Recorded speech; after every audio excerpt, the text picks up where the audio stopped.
पूर्वतन मुख्यमंत्री श्रीयुत नवीन पट्टनायक आज पुरी जिलार क्षतिग्रस्त होता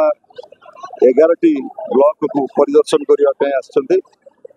अदिनिया लगाण वर्षा फल पुरी जिला चाषीकूलर अशेष क्षति होती संपूर्ण भाव में खरीफ धान फसल आज उजुड़ी जाइए सर्वसंत हो जाती चाषीकूल एवं विशेषकर कृष्णप्रसाद ब्लॉक चिनाबादाम पिपिली कोबी परिवा एवं साक्षी गोपाल मुग बिरी संपूर्ण भाव में रबी फसल क्षतिग्रस्त होती आम दाबी करूँ एवं आज विरोधी दल नेता पूर्वतन मुख्यमंत्री आज क्षेत्र परिदर्शन कले एवं निजे अनुधान कले निजे देखिले एटी साक्षी गोपाल चाषीकूलर समस्या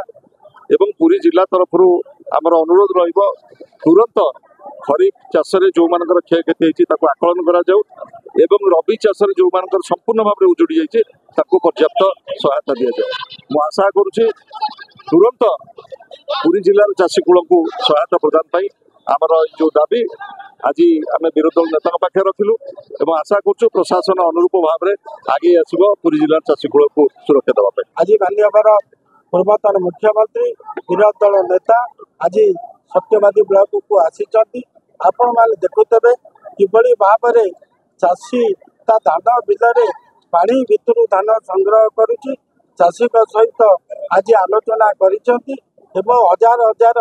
चाषी घर परिवार आज पाखे समवेदना जनाई एवं नवीन पट्टनायक से कथा गोटे पद चाषी कहले मु तुम कथा बुझी तुम कथा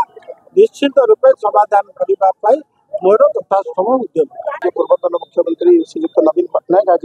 सत्यवादी अंचल गस्त करते केवल चाषी मान क्षयक्षति देखापी आज समस्त जनसाधारण स्वेच्छा आप देखिए प्राय 7,000 ऊर्ध्व लोक समागम ये जगह से समस्ते देखापी नवीन पट्टनायक को तेणु किसी चाषी भाई मैंने देखिए आज समस्ते धान धरिकी निज निजर क्षयक्षति जो होती आज देखापी पछघुंचा देना समस्ते उड़ी आसछन्ति नवीन पट्टनायक आसबार खबर नहीं एवं जड़े माँ 105 वर्षर माँ सीधा नवीन बाबू को देखापी आज उड़ी आसछन्ति यही हूँ भल पाइबा आपण ये 6 मास भितर जो अपारगता सरकार आज किसी करूना आप आज खाली देखिए दरदाम वृद्धि ठूँ धरिकी चाषर क्षयक्षति पर्यंत कौ जगह आज पहुँची पारानी चाष प्राकृतिक विपर्यय आसूँ आगुरी